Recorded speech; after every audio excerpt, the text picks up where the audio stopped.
Hello friends, welcome back to another video. ಇವತ್ತಿನ ವೀಡಿಯೋದಲ್ಲಿ ನಾನು ನಿಮಗೆ ನಮ್ಮ ಕಾಫಿ ತೋಟದಲ್ಲಿ ಆಗಿರೋ ಹೂವನ್ನು ತೋರಿಸಿಕೊಡ್ತೀನಿ. ಬನ್ನಿ ಫ್ರೆಂಡ್ಸ್, ನೋಡಿ ಇದೇ ನೋಡಿ ಫ್ರೆಂಡ್ಸ್ ಹೂವು. ಇದು ಸ್ಪ್ರಿಂಕ್ಲರ್ ಮಾಡಿ ಬಂದಿರೋ ಹೂವು, ಆರ್ಟಿಫಿಷಿಯಲ್. ಯಾಕಂದ್ರೆ ಮಳೆ ಇನ್ನೂ ಬಂದಿಲ್ಲ, ಅದಕ್ಕೆ ಸ್ಪ್ರಿಂಕ್ಲರ್ ಮಾಡಿದ್ದೇವೆ. ಅದರಲ್ಲಿ ಬಂದಿರೋ ಹೂವು ನೋಡಿ ಫ್ರೆಂಡ್ಸ್, ಎಷ್ಟು ಚೆನ್ನಾಗಿದೆ ಅಂತ ನೋಡ್ಬೋದು. ನೋಡಿ ಫ್ರೆಂಡ್ಸ್, ಇದು ಅರ್ಬಿಕ್ ಕಾಫಿಯಲ್ಲಿ ಬಂದಿರೋ ಹೂವು. ಇದು ನೋಡಿ ಇನ್ನೂ ಬ್ಲೋಸಮ್ ಆಗಿಲ್ಲ. ಇದು ರೋಬಸ್ಟ್ ಕಾಫಿ.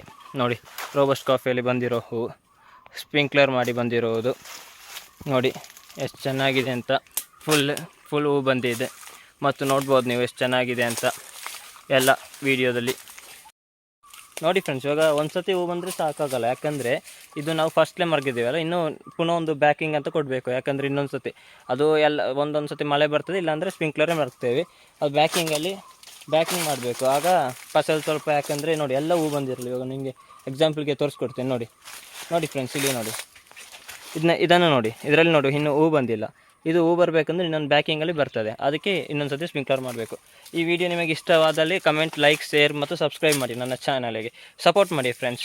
ಮತ್ತು ಇಲ್ಲಿ ನೋಡಿ ಬೇರೆ ಗಿಡಗಳೂ ಇದೆ, ಬಟರ್ ಫ್ರೂಟರ್ ಬೇರೆ ಬೇಕಾದಷ್ಟು ಎಲ್ಲ ಕಾಫಿ ತೋಟದ ಬೇರೆ ಡೀಟೇಲ್ಡ್ ವೀಡಿಯೋ ಬೇಕಂದರೆ ಸಬ್ಸ್ಕ್ರೈಬ್ ಮಾಡಿ ಫ್ರೆಂಡ್ಸ್. ಸಬ್ಸ್ಕ್ರೈಬ್ ಮತ್ತು ಕಮೆಂಟ್ ಮಾಡಿ ಬೇಕಂತ ವೀಡಿಯೋ. Thank you.